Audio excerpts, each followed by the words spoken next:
Now, I told you I had a master plan, but check out this billet aluminum eye candy for the front of this LS motor. It's beautiful, dude. Now, I got this from the guys at Dirty Dingo. It's their Gen 3, Gen 4 billet aluminum LS conversion kit, and what you see is what you get, and it looks awesome. You know what I see when I take a first glance here are these brackets, man, and they're beautiful. You take a look, it's machined on this side, right?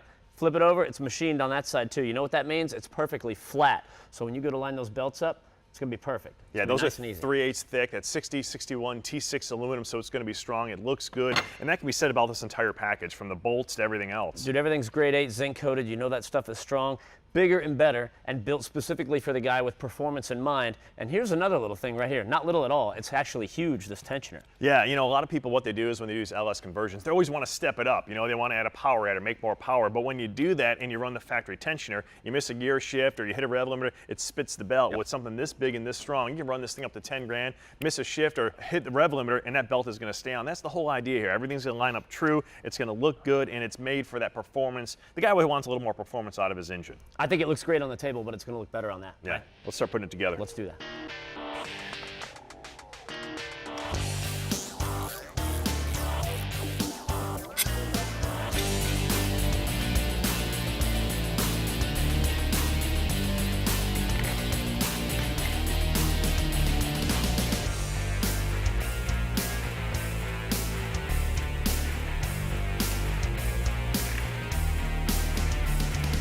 So we're about halfway done, but I figure one last step before we switch to the other side, and that is swap out our pulley here on the alternator. I mean, this one would work, but this one just looks so much cooler.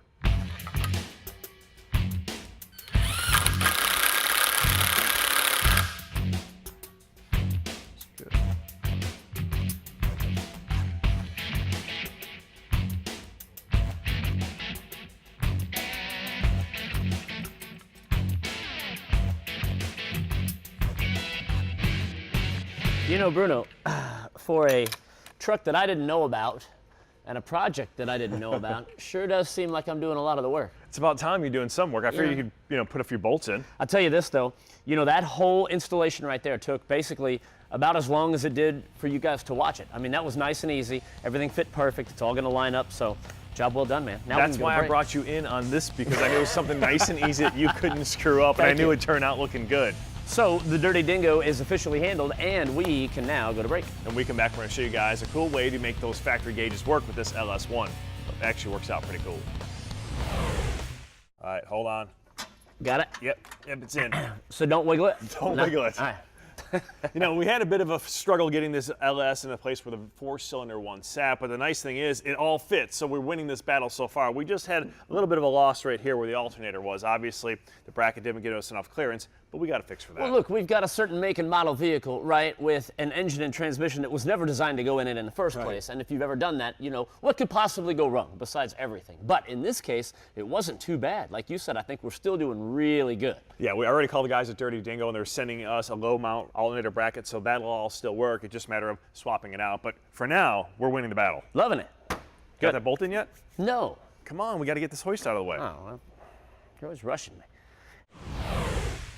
Man, I don't think you've seen this just yet. Check this out. Oh, no, I haven't. What's Here going on with that, is dude? our brand new sheet metal intake manifold from the guys at United Speed World. So this is a nice icing on the cake, I like to say. That looks awesome. I'll get this bolted down, then we can start plugging in the injectors and the rest of the wiring.